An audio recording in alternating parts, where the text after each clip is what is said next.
de gravar, mas é da vida, tudo bem, tá bom? Mas vai dar certo, tá bom? A parte essencial a gente vai falar agora.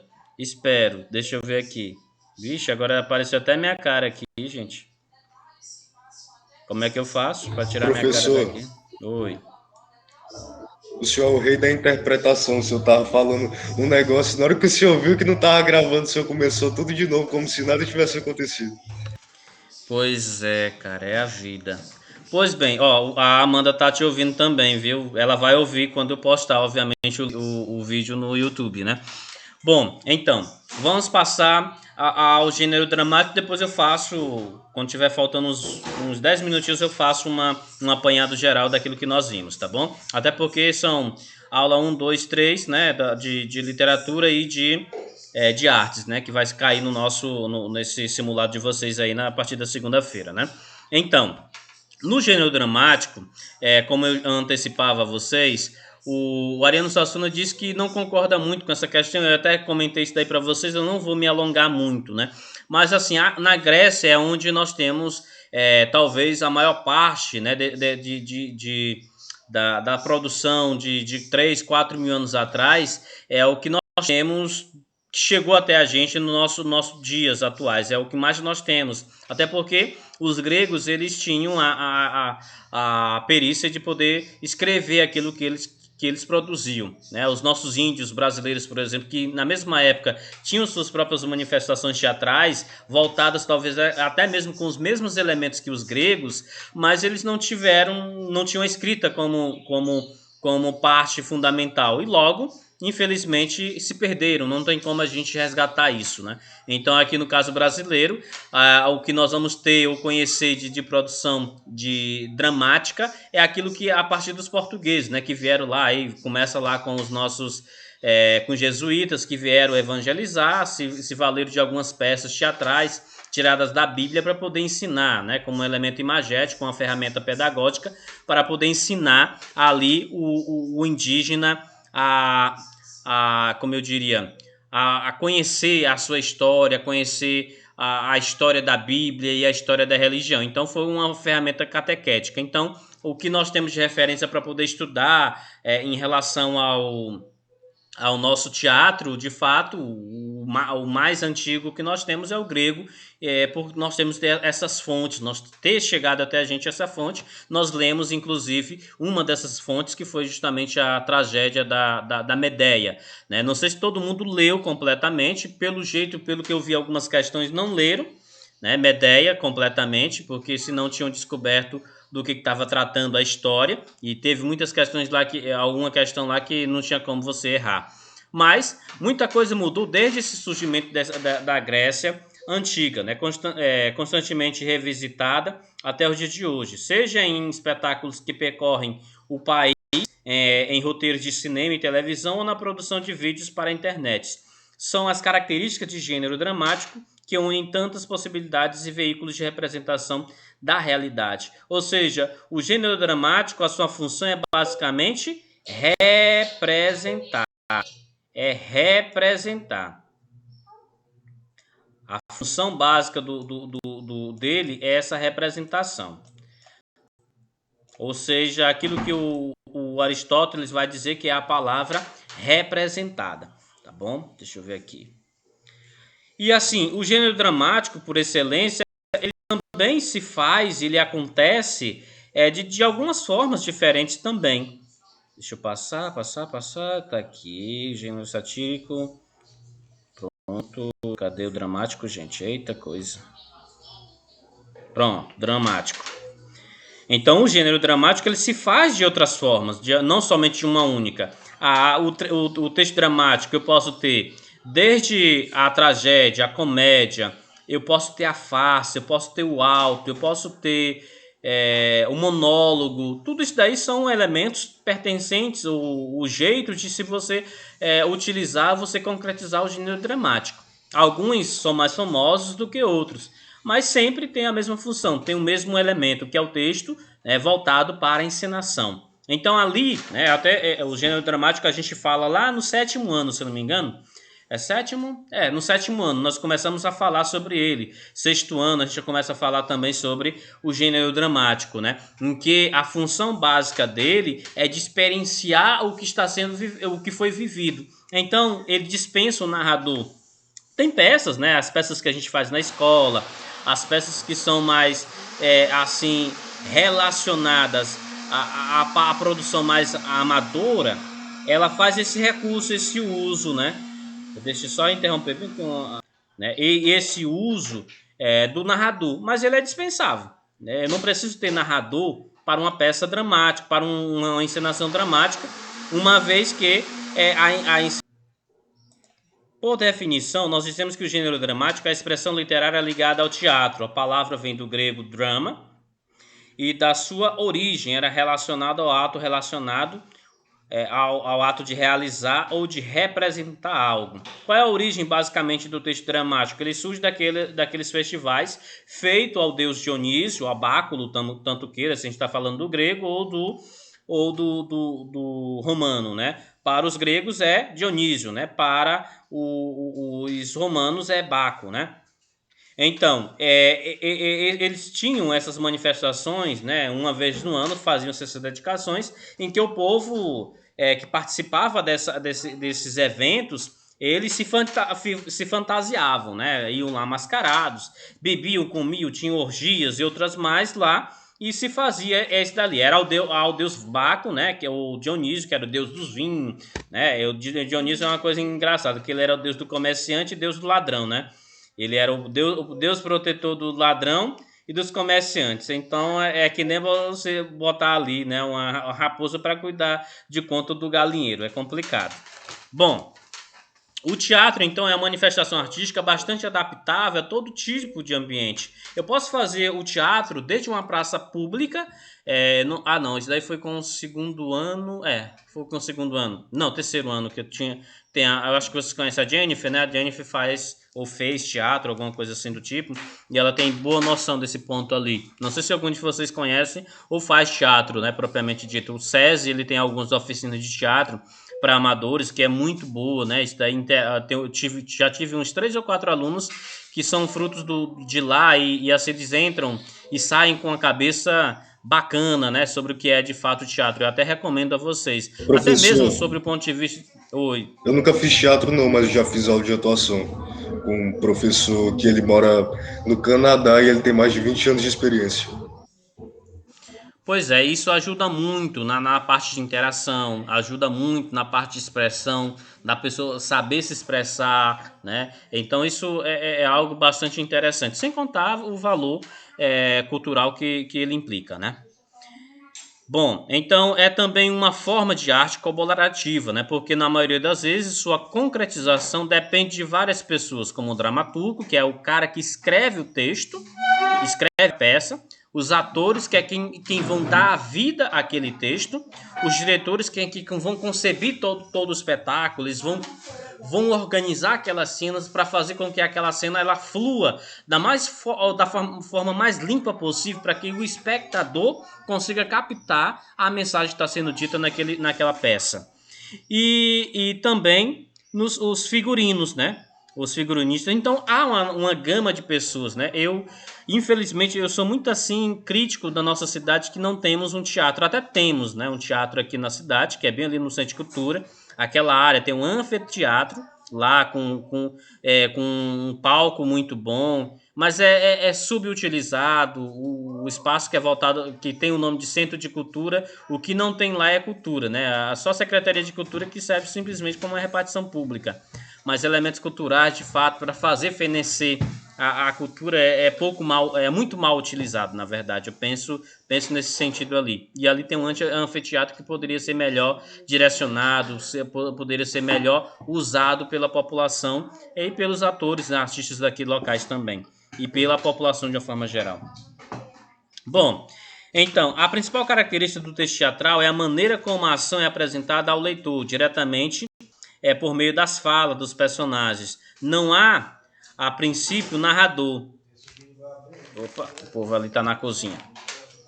Bom, os diálogos e monólogos são base sobre a qual tudo se constrói, pois ele Pois com eles conhecemos os acontecimentos em que as pessoas se envolvem, né? A visão do mundo deles e sua personalidade. Aí eu pergunto, só por conta disso eu não vou ler a peça de teatro? Eu não vou ler Medéia? Eu não vou ler Gota d'Água? Até fiz essa alusão lá na prova para vocês da Gota d'Água do Chico Buarque de Holanda, né? Que é basicamente a Medéia, só que a tragédia grega ela sendo reestilizada para um grande nome da nossa música e da nossa literatura, que é o Chico Buarque de Holanda, né? Veja lá que a grande tragédia não é a Medéia matar os filhos, né? No caso da gota d'água, não é a grande tragédia. A grande tragédia é a condição social de subhumanidade que aquela mulher se coloca. É uma mulher mais velha, como a própria obra do Eurípides possui, mas é um homem explorador que gostava de enganar, taralá, taralá, e utilizou aquela mulher até onde pôde. E quando não mais servia para ele, ele descartou. Essa é a grande tragédia colocada lá. E a mulher se coloca, se reverbera ali. Né? Não tem a tragédia por excelência de ela cometer uma vingança como fez a Medéia original. Porque a Medéia, apesar de ela achar que iria se punir, mas ela disse que, olha, eu levar os meninos daqui não vai adiantar. Isso não é um sofrimento suficiente. O suficiente é fazer com que ele sofra. E ela faz o sofrimento dele a partir de quê? A partir da morte da sua noiva mais jovem do que ela, e a partir da morte dos filhos. Porque ali estava consumado o grande sofrimento. Ela ia sofrer, mas ela tinha certeza também que o sofrimento dele também seria algo igual. Porque agora ele não teria aquela a quem ele iria participar da nobreza, né? E também não teria os filhos. E nem teria a esposa para se vingar. Porque o Deus Sol, né, o Apolo, vai lá, manda o carro para poder levá-la. Porque Medéia, nessa condição, ela se coloca como uma condição de além da humanidade. Se coloca numa condição de semideusa, no caso. Né? Porque ela se achava isso, né? Porque ela pertencia à nobreza em si. Filha do Deus Apolo. Professor. O quê? Oi. Depois que ela matou os filhos dela, ela se matou também, né? Não. Matou não? Ela foi ficar exilada. Ela ficou exilada lá. O Apolo ele manda o carro, né, buscá-la, e antes que o rei Creonte e o Jasão a encontre, ela pega o carro e vai-se embora. E ela vai se refugiar na terra que ela tinha matado todo mundo junto e depois se matado. Não, ela não se mata. Ela só mata, ela manda lá o vestido envenenado, né? Aí a mulher veste e morre e mata os filhos. E aí as duas mortes provocadas por ela é justamente por vingança ao marido. Mata a noiva do marido porque ele sabia que se deixasse ela viva, eles poderiam ter outros filhos. E ele iria estar numa condição de nobre, né? Se é marido da princesa, quando o rei morresse, ele viria a ser o rei do reino lá deles. Então, ela resolve matar a ele. Mas mesmo assim, ela disse, mas mesmo assim ele vai continuar tendo os filhos. Então, eu vou sofrer, mas eu mato eles também. E assim mata os filhos, mata e vai embora. E se refugia lá onde o deus Apolo, porque como ela era protegida de Apolo, então Apolo acaba socorrendo. Essa mulher é uma coisa meio louca. Oi. Essa mulher tem um sangue frio. Frio é pouco, ela tem gelo no lugar de sangue. Mas é isso, porque a tragédia grega, a tragédia por excelência, ela quer discutir um pouquinho sobre essas questões, né? Sobre esses comportamentos do ser humano, né? Sobre as nossas próprias ações, sobre os nossos próprios valores. Eu dei para vocês lerem a tragédia Medéia, mas eu poderia ter colocado o Édipo Rei, que é o cara que casa-se com a mãe, mata o pai e casa-se com a mãe. Só que ele não sabia disso, né? Ele foi criado, né? O pai, quando o filho dele nasce, o pai vai lá consultar o oráculo e o pai diz: olha, você irá morrer pela mão do seu próprio filho e o seu próprio filho irá casar com sua mãe. Então o oráculo revela o destino. Na tentativa de fugir desse destino, o Lion, né, que é o irmão, o pai do Édipo, o pai sanguíneo, acaba mandando matar, jogar essa criança fora, matar. Mas a mãe não mata, né, dá lá, joga no rio, ele vai lá e ele é encontrado por outra família real.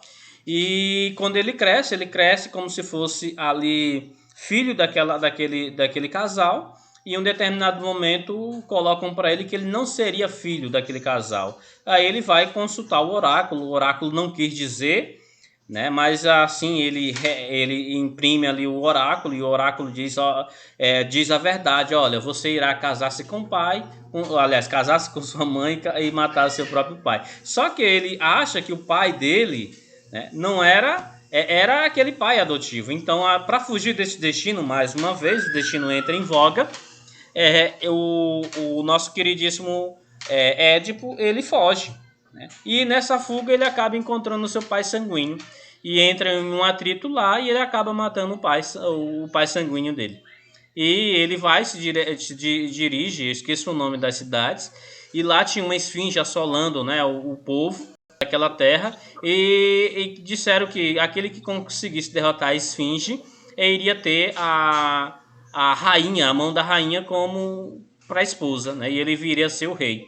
E assim acontece, o Lion consegue desvendar o enigma da esfinge, a esfinge vira estátua e ele se torna o rei, novo rei e marido da sua mãe, né? Sem saber, obviamente. Gente, Mais tempo depois é que vem aquela questão de ele descobrir, porque a sua terra estava assolada por uma grande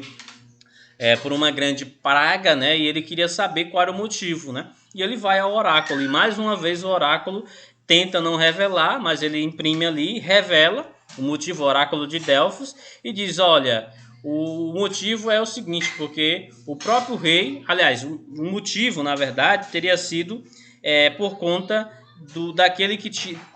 de alguém que tinha matado o rei, então, né? Só que ele não sabia que tinha matado o rei. Quando ele vai descobrir que tinha matado o rei, ele descobre que aquele rei era seu pai e que a mulher com quem ele estava casado agora é sua mãe.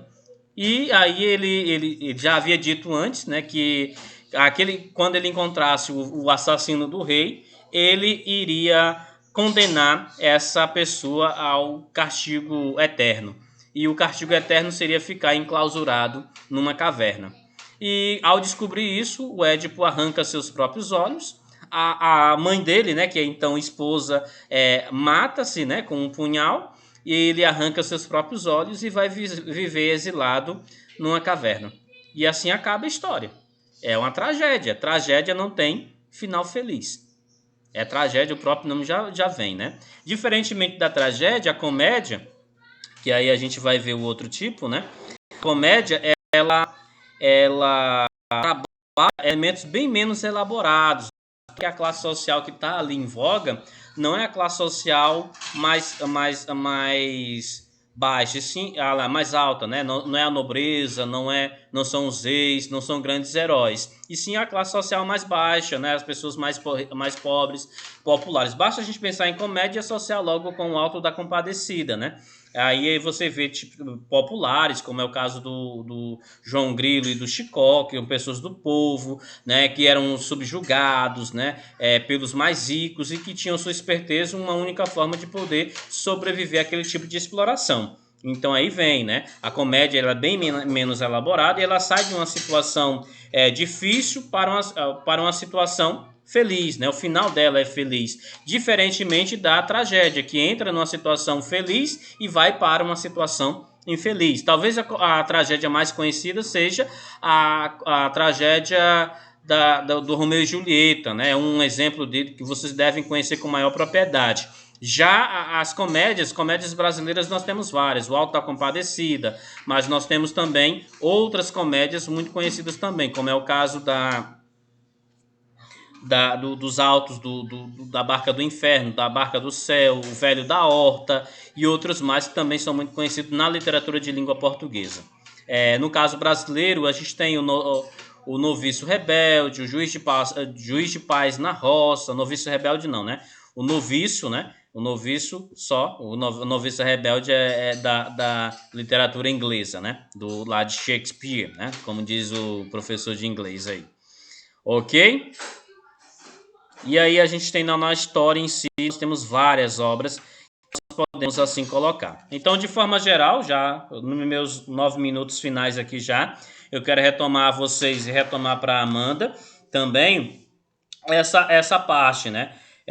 Que o gênero lírico ele é voltado para a expressão do eu, a subjetividade, ver o eu sendo colocado e apresentado ali. Subjetividade tem a ver com expressão do sentimento, é o eu, né? Então o gênero lírico é essa melhor forma de representar o sentimento. Então o eu lírico é a voz que fala no poema. Eu não devo confundir com a voz do poeta, porque não necessariamente são as mesmas coisas, não têm os mesmos entendimentos e certamente são pessoas diferentes, tá bom?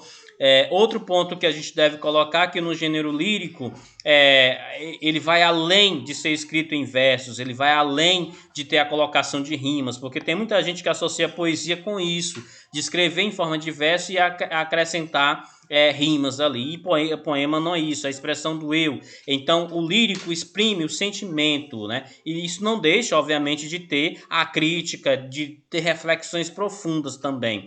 O gênero lírico ele pode se dar de diversas formas. Entre essas formas está justamente a elegia, a épigla, o soneto e outras mais, as formas fixas assim chamadas, tá bom? Aí passando para o gênero lírico lá no trovadorismo, nós vemos que ele se manifesta através das cantigas, as cantigas trovadorísticas, que são divididas em cantigas de amigo, cantiga de amor e cantiga de maldizer. Aliás, cantigas satíricas, de escárnio de maldizer. As cantigas de amigo, nós temos um eu lírico feminino que fala em tom confessional, em que ela vai despejar todas as suas inquietações, todas as suas temeridades, o seu temor diante de um amado, né? Um de amado que ela vê a perspectiva de perdê-lo ou pela morte ou perdê-lo por conta de outra mulher, de ele ficar com outra mulher. E nas cantigas de amor, a gente vai ter um eu lírico masculino, que é uma voz que fala de uma forma sofrida, em que tem a chamada coita d'amor, né, em que ele ama, mas não exprime esse amor, ele ama escondido, por respeito àquela mulher, ele é de uma classe social inferior, e por isso ele se coloca na condição de servo, de devoto dela, né? E ela é alguém de uma classe superior a ele e que normalmente é casada também. Por isso aquele amor seria impossível de ser concretizado. Então a única forma de ele amenizar todo aquele sofrimento é se colocar como subserviente, refletindo diretamente aquela relação de sucerania e vassalagem presente lá na Idade Média, até porque a gente está falando do trovadorismo que está nesse período daquilo que a gente chama do período trovadoresco ou do período medieval, tá bom? É a palavrinha que estava faltando. Então o medievalismo tem na sua representação do trovadorismo o seu representante enquanto manifestação literária. Tá? E as cantigas de satíricas, né? Que é de escárnio de maldizer, em que as cantigas de escárnio nós vamos ter uma crítica, essa crítica ela é velada, ou seja, eu não digo para quem está sendo direcionada, mas eu dou pistas, né? E alguém muito próximo, então a própria pessoa sabe que é ele o alvo. Obviamente ele não vai se manifestar porque ele não quer se denunciar. E as cantigas de maldizer são aquelas cantigas em que a crítica ela é direta, clara, ou seja, como diz o caboclo, né? Tem um nome e sobrenome, né? Então ele diz para quem é feita essa crítica, ok? Então assim se faz o gênero lírico. Lembrando que dentro do gênero lírico, satírico, né, a gente tem essa característica, né, de trabalhar com a crítica, de apresentar a denúncia, de rir, e tem os efeitos de humores que a gente já também, principalmente se faz pela quebra da expectativa, né? Quando você esperava uma coisa e vem a outra, né? Então tem esse ponto ali. Por exemplo, tem uma piada que eu vi lá no Instagram ontem, eu acho, do cara lá. Eu até gosto tem umas piadas interessantes, né? Aí o cara lá contando a piada dizendo, né? Tinha lá uma casa lá e o ladrão resolveu roubar na casa, né? Aí ele tava no escuro e só ouvia dizer, né? Ó, Jesus está vendo, Jesus está vendo. E ali o ladrão disse, quem já acha Jesus? Aí ele abriu lá, tava um papagaio. Quem é esse Jesus? É você que é Jesus? Não, eu sou o Judas. Aí o ladrão disse: quem diabo é que bota o nome de um papagaio Judas? Ele disse: é o mesmo que deu o nome do Pitbull de Jesus. Aí é a graça, né? A quebra de expectativa, você tem que recorrer àquela questão para a piada só é boa quando a gente não tem que explicar, né, gente? Então, se é assim só, né? Quem entender, entendeu. Entendedores entenderão. Bom, continuando aqui, depois a gente vai para o gênero o gênero do drama, né? Aí a gente já viu essas características um pouco mais recentes, né? O drama é feito para ser encenado, né? O drama ele é feito para ser encenado, não requer ali, ele não vai requerer o narrador, né? Porque os espectadores já veem a própria narrativa acontecendo, o fato acontecendo com as próprias pessoas envolvidas. Então, não há necessidade nenhuma de você apresentar ali um narrador contando, olha, vai fazer isso, vai fazer aquilo, porque o texto dramático, quando ele é bom, ele já supre essa necessidade do narrador. No texto em si escrito, o dramático escrito, ele tem alguns padrões que é preciso a gente respeitar, como por exemplo as falas, os diálogos, as rubricas, né? Tudo isso são partes essenciais da estrutura do gênero dramático, né? E serve principalmente para a orientação de quem vai encenar, porque não é feito de qualquer forma. Aí vem o roteiro televisivo, o roteiro cinematográfico, seja qualquer ele tem esse primeiro ponto, né, do texto escrito, e depois que você vai, o leitor, né, o ator, perdão, ele vai fazer essa leitura para poder incorporar aquele personagem e assim encenar, fazer da vida, né, aquilo que os atores dizem, da vida àquela personagem, tá bom? E aí no texto dramático a gente vai ter a comédia e a tragédia, que eu já citei para vocês. A comédia é de uma situação infeliz para a situação feliz. Basta a gente lembrar do João Grilo, dos apuros que eles passaram na vida, mas no final, o final foi feliz, porque o João Grilo e Chicó foram o único povo que não morreu, né? E a tragédia aí a gente vai ter sempre um fato infeliz, né? Sai de uma situação feliz para uma situação infeliz, trágica. Aí basta a gente lembrar de Romeu e Julieta. Mas por que os dois têm que morrer? Eu queria que não morresse, mas se não morresse não era tragédia. Concordam comigo? Então teria que morrer, tem que morrer. Ou um ou dois, né? No caso foram os dois, né? E aí a gente até explicou, talvez numa aula aqui, que esse morrer ali não significava o fim de tudo, mas sim o começo e a possibilidade de que aquele amor ele continuasse. Só que não vai continuar aqui, nesse plano físico, vai continuar em outro plano. Obviamente, quem tem essa crença. Quem não tem, não vai ter mais, né? Acabou-se, morreu, tá no céu, tá morto, né? Já comido pelos vermes, como diria o nosso queridíssimo Machado de Assis, tá bom? Era isso que eu tinha para vocês, minha gente. Não, espero que tenha contribuído a vocês, a Amanda também. Eu sempre coloco assim, a necessidade da gente fazer as leituras depois, porque 2 horários aqui é muito insuficientes para a gente contar tudo, né, fazer tudo. E na próxima semana a gente retoma o nosso conteúdo já com as nossas obras, com a nossa nova obra que a gente vai trabalhar, né, que é o Uruguai, se eu não me engano, né, Cecília? E assim vai, tá bom? Um abraço para vocês, bom final de semana. Vamos almoçar que eu também tô com fome, tá bom? Tchau, tchau, gente.